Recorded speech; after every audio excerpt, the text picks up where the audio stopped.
Hey y'all, welcome back to the studio.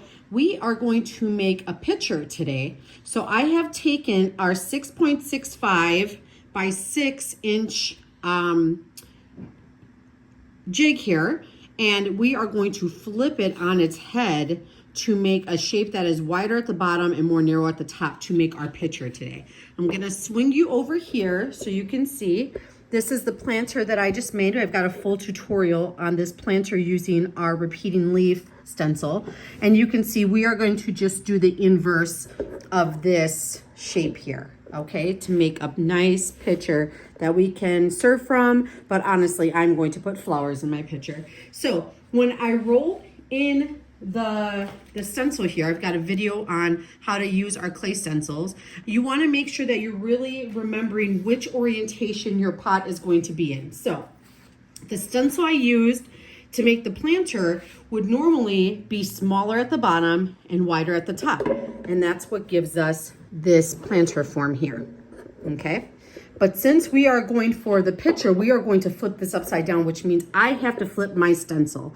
If my pattern was continuous and it didn't matter if there was a top or bottom, then this part wouldn't be as important. But because my vines run from bottom to top, I really want to make sure that I am getting my stencil, my pattern,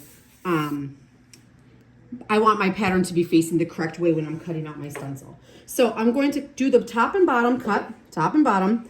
And for this cut, I am going to keep my knife straight up and down here. And then when I cut my seams, the sides, I'm going to add about 1/2 inch.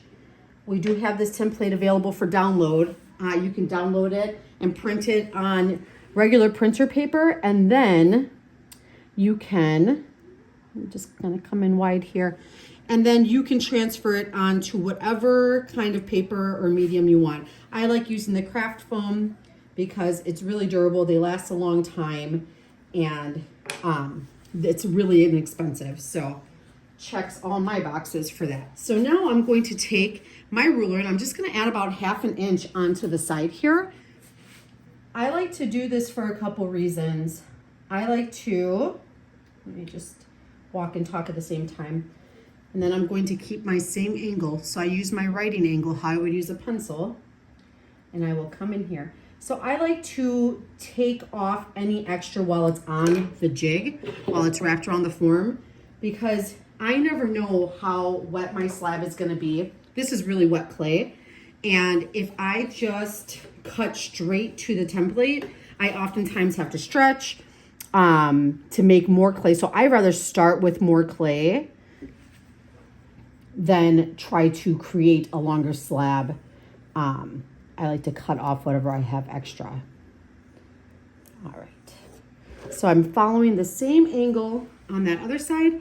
I'm not going to bother slipping and scoring at this point, because I know that I'm going to likely make some adjustments.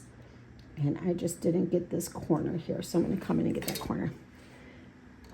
And then when I make my adjustments, I will do the slipping and scoring for that. Okay, so now that we've got our slab cut out, I'm going to put my template to the side, and we are gonna flip this so our texture side is down. So let me scooch, cozy Potter moment.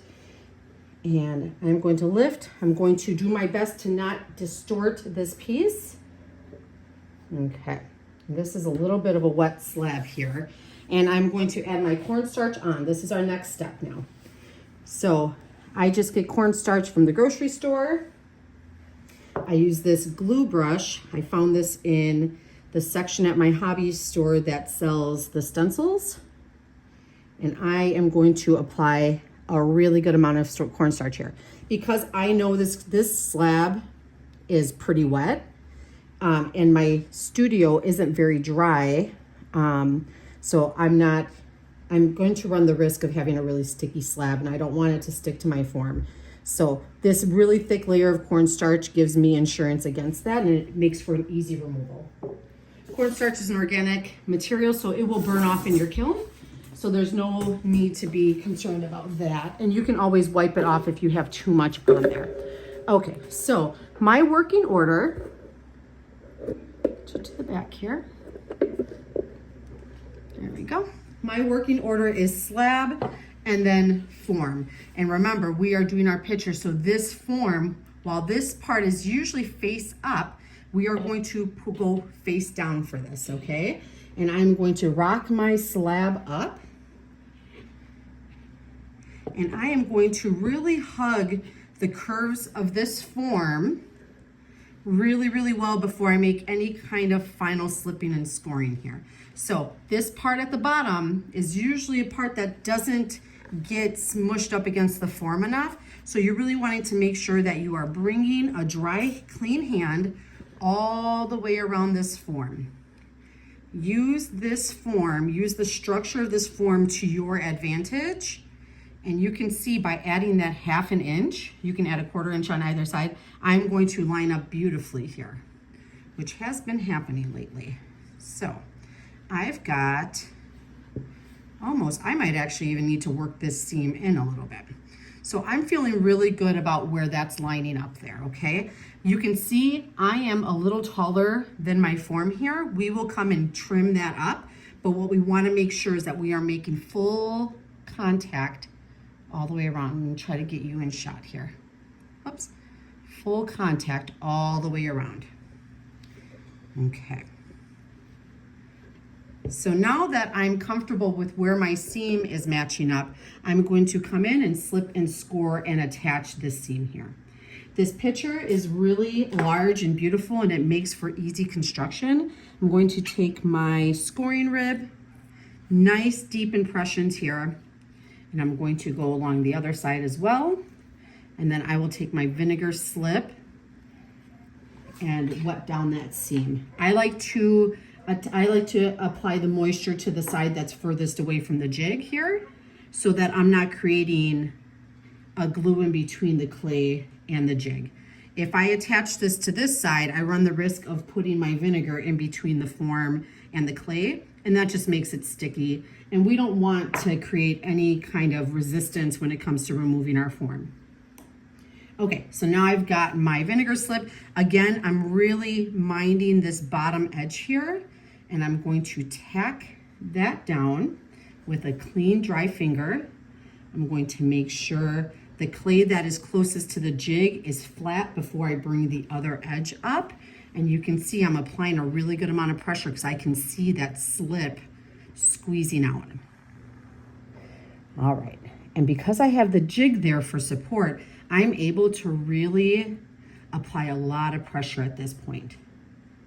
Okay, then I'm going to take my hand, I'm going to rock it up, and I'm going to start wiping as I'm getting moisture on my palm. I'm going to wipe that onto my apron here. You want a really dry hand when you're doing this.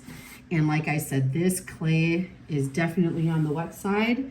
So I'm going to take my sponge, whoops, clumsy powder moment, and I'm going to bring up, wipe up any additional moisture that's been left there. Now I will come and do the bottom of that seam in a second. I'm going to come through here. I like to put my design element, which is accentuating the seam, all the way up to the top. And then when we flip this over, I will be sure to get that bottom portion there. So I'm not gonna fuss with that bottom too much. You can tell when your clay might be a little too wet when you go to trim and the clay kind of sticks to itself. That tells me that the clay is probably a little wet for what I'm doing. So I'm going to show you how to trim off this excess clay on the top. I'm gonna bring my banding wheel over. Because I have that nice rigid form on the inside, I'm able to pick this up, no problem. So I'm able to pick this up and handle it, and I'm not losing my round shape. So now we have to get this top part even here. I like to make sure that my seam is nice and smushed, and then I will scoop out a U shape right there, just this little U shape. I notch that out because it gives me a nice flat starting point for my knife. Now remember, this is going to be the top part of our picture, so we really want to make sure that this part is level and looking really pretty. So I'm going to use the jig itself as a guide, keeping my knife at the same angle, nice and flat, and then voila, there we go. A nice, beautiful top that's nice and even. I'm going to come through and make sure that my seam is nice and secure there. And anytime you're smushing clay against the jig, you'll want to just come through, squeeze, give it a little bit of counter pressure and pop it off just a little bit. Okay, so now I'm going to flip this form. We're going to do two things at this point. We're going to take care of the rest of our seam at the bottom, and we are going to go ahead and attach or take out the jig so we can put the bottom on our bottom piece. Okay, so when I'm flipping such a large piece, I like to come in with my hands instead of up trying to flip it backward. I start with my hands upside down and then I give it a good flip. And there's our form there. So you can see there's a little separation here at the bottom. So I'm going to take this time to just squeeze this in. And then we are going to tack down this seam here because I have this jig on the inside. I can support from the inside. And I can really, really put a lot of pressure on that seam there to seal that up. It's going to displace clay upward. I want that. I want this seam to be low profile and flat. So I want all that extra clay to smush up. And then we are going to actually bring our knife along the bottom and make sure we're nice and even there. So all these burrs here, I will wait till my clay is not as wet before I clean those up. I know those will be easy to smooth. I just want to make sure that I'm following my seam up. So we're going to put our clay flat against the jig. Keep working it all the way around until you have made contact with the entire jig here. And then I'm going to take my knife. Really no need to notch anything out because we don't have as big of an overhang as we did on the other side. And then keeping the same pressure, supporting the pot, keeping the same angle, we are going to follow this line all the way around. I can feel my knife sticking to the clay at this point. Wet clay, wet clay. For demonstration purposes. In my own studio, if it was just me and I hadn't already started recording, I'd let this set up just a little bit. But maybe you like to work with really wet clay. Maybe you want to belly this out and give this a lot of volume and you need clay that's more wet to do that. Just so you can see with this jig, you can work with relatively wet clay, which is nice. And then you don't have to worry about it collapsing, especially on like a hot, humid day where you have a lot of moisture. This form keeps it nice and rigid for us. So I'm going to go ahead and treat this seam. This is going to be our bottom. So I'm going to make sure anytime I smush, I'm just releasing a little bit. I'm not distorting the shape. I'm just making sure that I'm giving myself a really good shot at removing this structure from the inside. Okay, I just had to come and grab our bottom here. Beautiful. I've already inlaid the same texture. I'm going to just kind of slam it on my work surface to wake that up a little bit. I used our cutter here. We have a cutter for the top and a cutter for the bottom. So you can do a lid on either end and to create this bottom. So let's remove our form here. This is the fun part. I'm going to take this and we've got this handle here. Now we're still going to flip this over. So it's just easier to remove the jig because it'd be impossible to remove it when it's flipped because the top is smaller at this point. So we are going to take this, give it a twist, and you can probably hear it. I felt it release. So because I used an adequate amount of cornstarch, that has completely popped out easy for me. And here's a top view of our cylinder. So you can see just a nice, beautiful shape here for us. We have this inner seam that we are going to address. So I'm going to come in and I am going to take care of that inner seam. Remember, this is going to be our bottom. So once we have our bottom on, I won't have access to this at this point anymore. I don't have to get all the way to the top. When I flip, I can definitely get that seam at the top. I'm making sure to blend that well. And I've got my vinegar brush here. I'm going to take that and make sure I'm supporting from the outside. I don't want to add any volume from the outside. And then I am going to come in here and really seal up this seam, okay? If you wanted to take your red rib at this point, you can if you are having trouble with your seam. But I will say this, because of the amount of pressure we were able to put on the outside because of the jig on the inside, I never have issues with the seam popping because it is just so well compressed. So now we have our top we have our bottom side up. So I am going to go ahead and just attach our foot while we have access to this bottom here.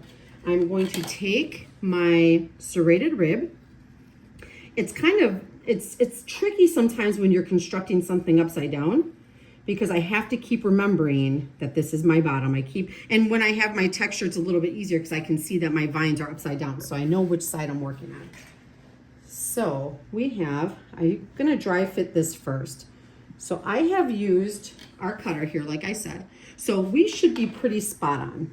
I'm just gonna come through and position it just to double check while it's still dry here before I add any slip and do any kind of permanent attachment there. So that's fitting beautifully. I'm going to flip my lid over. My lid has actually been setting up longer than my other clay, whoops. So I'm gonna come through, I'm gonna take the edges and do some really deep serrations here. And then I'm not worried about all these little kind of scratchy marks I put in there. I'm just gonna take my red rib and erase that, because you know I'm a clumsy potter, so stuff like that happens to me all the time. Okay, I'm gonna get my vinegar slip in action here. I like to attach it to the outside instead of dripping a lot of moisture into my pot. If you have not tried vinegar before, it is very sticky, very glue-like. And I like that because you don't need to have your clay body in there if you don't want to. I have just used straight up fresh vinegar, white distilled right out of the bottle, and it does a really good job that way. Okay, so now we have our bottom. I'm going to plop it on there. Always dry my hands. I always have an apron on in studio, so I can wipe my hands if I need to. So now we've done a dry fit, so I know that this is almost spot on here. So I'm going to go around, and now I'm going to apply light pressure because we are going to fake a foot on the bottom here. So I know that I will, and look, when I say light pressure, I mean an adequate amount. You want to see that slip squeezing out a little bit. That's how you know you have enough pressure. Really minding right by that seam. We're gonna do a lot of work to this bottom. So I like to pop in my foot a little bit. I call it faking a foot. So I take our small anvil and I roll it just right in the middle.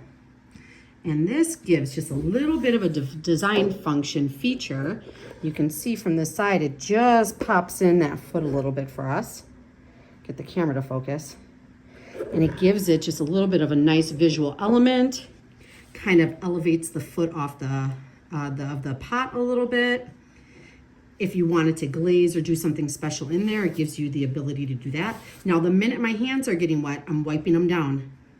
Moisture is kind of the enemy of your pattern here. If I have wet hands, I will lift up my pattern and leave lots of fingerprints behind. Okay, so now we have our bottom attached. I'm going to flip my pot and we are going to work on that bottom. So again, I'm not gonna grab it straight up and down. I'm going to flip my hands over, unstick it, and bring it down.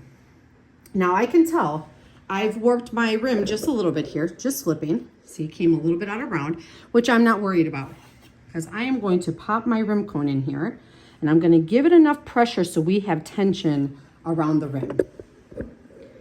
So I'm easily able to get my rim back into round, and then I'm going to use light pressure to make sure that it's nice and snug against that rim cone. Okay. We are nearly done. These are such quick, easy, and beautiful constructions.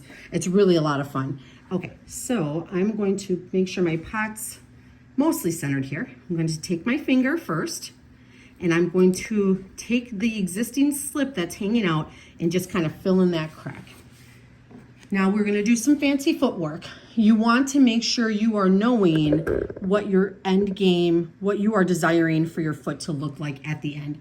I know design-wise, I like to have this scalloped edge here at the bottom, this fluted edge to make a star underneath my pot. So I know that I want a really steep angle. I want to get rid of a lot of this extra clay to make it to make my form look lighter. I want it to feel lighter, and I want to be able to put in that scalloped foot that I like to do on my pots. You can do anything you want to your bottoms here. If you wanted to cut out a bigger circle and leave some extra clay and kind of bring it and bend it up into a frill, kind of a clay skirt, you could do that. That's really pretty. I've done that before. I like that effect. But I like to carve mine with that fluting tool. So I'm going to come in. So this is going to start compressing our seam. It's going to start getting us set up for my surface decoration for the foot.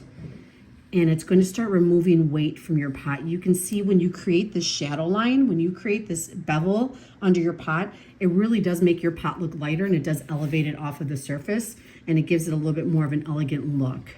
Okay, so that feels good to me. Now I'm going to change my angle, and I'm going to rock my mini shark fin foot tool up. And this is going to address that seam that we have created on the outside. See all that clay we're picking up there? It's compressing the seam. You'll see I'll start picking up slip as it squeezes out. I like to really treat my seams well so that I don't have cracking issues. If you are having cracking issues down where you're joining your bottom to your pot, it could be a few things. It could be the moisture of your clay is too different. So I like to, when I build the bottom, sometimes my bottoms are a little bit more set up than the pot itself, but really they have to be kind of in the same ballpark moisture zone. And then maybe you're not compressing. You might be adding too much moisture to that inner seam. I'll show you how we're going to treat that in a second. So if you're having cracking at this bottom point, you're likely just not compressing and maybe leaving too much moisture there. Okay, I will come back and fuss with this bottom a little bit, but I love to show you at this point, if I were just to come through with a finger, a red rib, and a sponge, my bottom could be absolutely done at this point. I like to go a little step further, but I want to remove this, and because I have my rim cone in, we have tension still at the top, so I'm not worried about knocking my pot out around. Now I have smushed it to the banding wheel a little bit, so I'm just going around gently. No need to rush this part. There we go. And I want to show you here. That would be a perfectly lovely foot.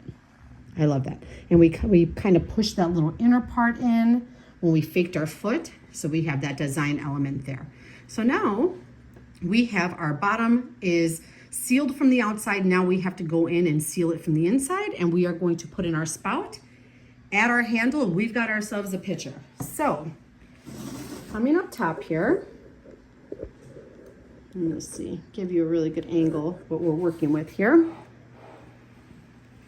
Okay, so now I've got my rim cone in here. I'm going to actually take this opportunity to just take a finishing sponge and start softening up my rim. And then we can decide, I like to add the drinking spout opposite of the handle. All these little bumps and nicks in here, you can lightly take care of now, but that's really better taken care of at the leather hard stage. But you know I like to fuss. So I'm gonna come in here, and I want to just make sure that I'm rounding this. I like to have a really nice rounded lip there. I'm going to twist my XL rim cone out, show you just how beautiful our form still is, even after that maneuvering. It just amazes me every time that I can handle a form as much as I do and not lose the shape. Okay, so I'm going to go ahead and handle my seam. This is, remember, I couldn't quite reach from the underside, but I need to make sure I'm not forgetting about any of my seams. You have to have a little checklist and make sure that you're getting all of your important pieces taken care of. So here we have, this is where I bump my rim. Every time, remember, I'm clumsy. Don't be like me. Okay, I'll put the rim cone in again and make sure that's back to shape. So I've got my vertical seam taken care of. I'm going to take my rubber shaping tool here, this guy, clean it off, and we're gonna go in and we are gonna handle that bottom seam, okay? This inner seam here. Now being careful because our top, the mouth of this piece is now more narrow than our bottom. So I wanna make sure when I'm coming in here, I'm not really whacking my rim too much. And we are gonna pull up this ribbon of slippy clay. You do not want to leave that at that bottom seam. That will cause cracking issues for you. So I'm going to make sure I take my studio brush. I'm going to dip it in just a touch of water. This is my vinegar brush. And I'm now going to go and make that really pretty and smooth. This would be a good time if you did really get carried away with your serration for your attachment. You can just take your brush, but you can see it looks really nice and smooth in there. If I wanted to come in and take this cornstarch off, I would wait just a little bit longer. I'd wait till leather hard before I did that, and then you can kind of get rid of some of that excess. So there we go, rim back into round. Now we have all of our joins are sealed. I have to make a design decision here. My handle will come right off this top, the back here. So that means that my spout is going to be directly across from where my handle is. So the easiest way that I can tell you to do that is to take something, anything that's straight, and you're going to just, you could measure this. I am not a measuring person, by the way. So I am just going to take this and I'm going to eyeball it. And that feels good to me. I'm going to mark lightly where that middle point is, and then that is where we'll add our spout here. Okay, so if you've never put in a spout before, you can cut this and hand build a little spout to put on there, but I am going to just take with a wet finger and lay this spout in by hand. So the trick is to support from the outside, and what I'm going to try to do here is give you the best view possible while I can still do what I need to do. So that's comfy for me. So here's where my handle will be. I'm directly across. I see my marks, and I'm going to take a wet finger and I'm just going to start flicking. Now you will lose round in your handle here, okay? Do not fret. We will put that back in with the rim cone. You can see we're already starting to get our spout in. What you want is a V formation, and then you want to flick. We're bringing the clay up and flicking. What makes a really good spout is a razor thin edge, okay? And following, I want to give my finger, I want to give it a throat, a path for the fluid to go through. Now, if you wanted to make a really wide spout here, you could. I could have just taken this and set my fingers wider and come in and just did a wider swoop, which at this point, I may still do. You want your spout to be in proportion to the jug. So I'm going to support under. I can see, because I had some texture there, I can see that the rim of my spout is getting just a little jagged, and that's fine. This is kind of where you get to sculpt and work with the clay at this point. This is a big manipulation for this pot, okay? I have now taken this and given it a whole different form at the edge here. So I am going to take this just a little bit wider. And if I need to, if this continues to split, I might need to come through and just doctor that edge up a little bit. In hindsight, I should have made sure, see where this vine is running up? I want you to learn from me. So I am right at the top of where this texture is. In hindsight, I should have picked a spot that did not have texture running to the rib. So what we're seeing here is not the clay cracking. What we're seeing is I'm exposing that texture that I put in that can lead to a little bit of cracking there. If this starts drying in a non-beautiful way, I can come in and also add a coil of clay there. But I think that this is going to be just right. And I intend, this is a personal piece for myself, I intend to put flowers in here. So I know even if my spout looks a little more rustic, I'm okay with that. I'm fine with that function. So you can see, just come through, just be gentle, kind of don't panic, and just think about what the clay is doing and think about what you need to do to remedy that situation. There we go, nice and lovely. Now, I could leave the rim as is. To be honest, I've given the rim, given that we completely protruded one of the sides, my rim is still very, very, very round. And I kind of like, this is another choice, I kind of like that it is working its way towards the spout there, But just for demonstration's sake, if you do want to bring it back into the complete round, I would take my rim cone, minding my spout now, okay?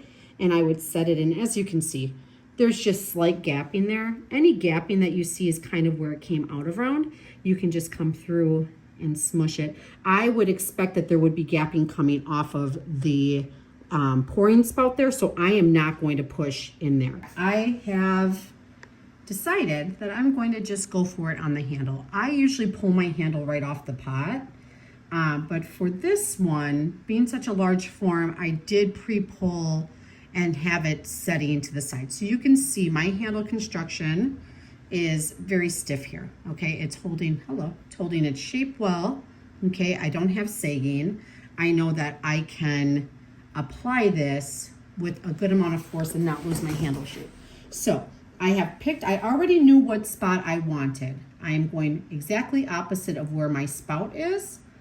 I'm going to score this. I'm going to attach the top. I always pull my handles longer than I need it so then I can have room to make my design choices when it's on the pot. So I'm going to come through here. I'm going to score my pot. Remember, my clay is still on the softer side.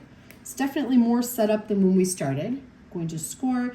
I've cut my handle here at a nice angle. I know how it's going to fit on. I've already dry fit. I'm going to come through here really, really deep grooves, okay? All the way to the edges. And then I'm going to apply my slip to the handle portion. Okay. Remember, I'm always more comfortable adding it to the part I'm attaching than to the pot itself. So I've got a good amount of vinegar on there. I'm going to remove my rim cone so I have access to the inside. I'm going to take my handle, I'm going to eyeball it. I can see my spout on the other side, and I am going to apply a good amount of pressure here so I can see the slip squeezing out. This might distort the top of your pot a little bit, and that's okay. We're going to come through and we're going to really make sure that this handle is joined really well. Okay.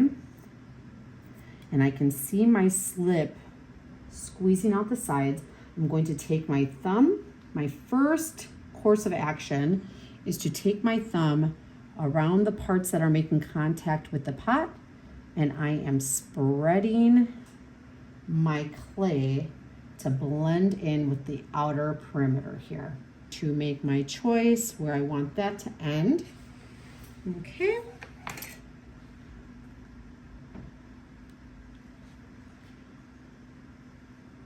If you're having some issues bending in the way that you need to, introduce more moisture, and that'll give you more pliability here. Okay, so I know I want this to stick on right there. Love that. So I'm going to slip and score my bottom here after I've made my choice. Get the both sides. Remember, at this point, we really want a deep groove here. Sorry if it's hard to see what I'm doing. It is kind of hard to construct and make sure that I'm in frame. So at this point, I just want to make sure my handle isn't going on crooked. So I'm going to take my vinegar, apply a generous amount there, make sure I'm lining up my handle. I want it nice and straight. And I will do a design feature at the bottom. I have left extra clay there, and I did that on purpose.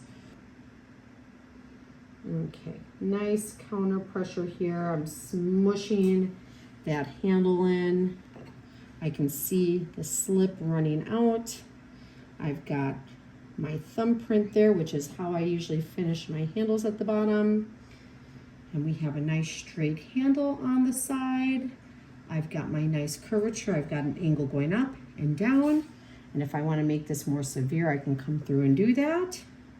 And then I'm going to grab my shaper here or a wooden sculpting tool, and now I'm going around and I'm making sure that I'm getting all of these seams blended in. Okay, and I will come through with my sponge as well, in all of these seams. You can bring a coil of clay around here if you are having issues with your handles not staying attached. That is always a viable option. I'm going to come through, make sure I am. Now remember, it might feel like you're beating up your handle here a little bit, and that's fine. What you want to do is just be patient and wait till you're leather hard. There's so much more cleaning up that you can do to a pot without destroying the shape when it's leather hard. What we're really focusing on here is a strong attachment. Anything else visually, you can come through and do a lot of finish work once this clay has set up a little bit, okay?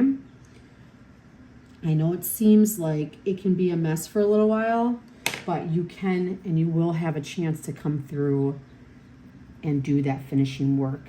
And then I will come through, and for this project, I will put a little bit of wax around my seam, around the handle, because my handle was a little more set up than I would have liked. So there was a little bit more of a moisture difference than I would have liked. So I'll make sure that I'm drying that slowly and evenly. And wax at that point is a really good way to ensure that. So right now, I'm not going for pretty. I'm just making sure that I'm secure.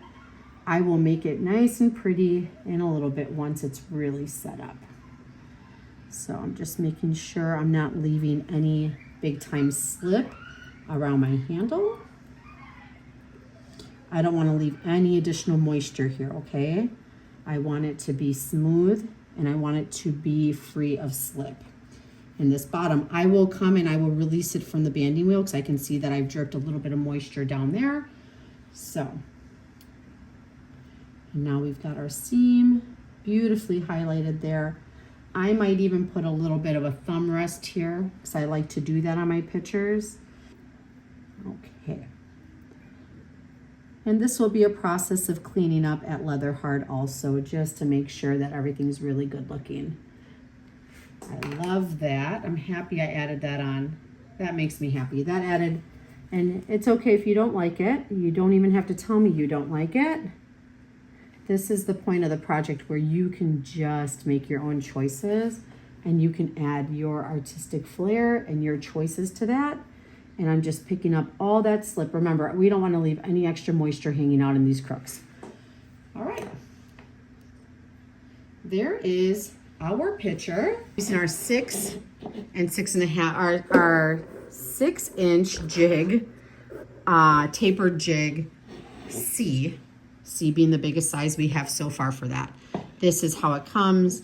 I just inverted it here. And now you can see we have a lovely picture ready for daffodils.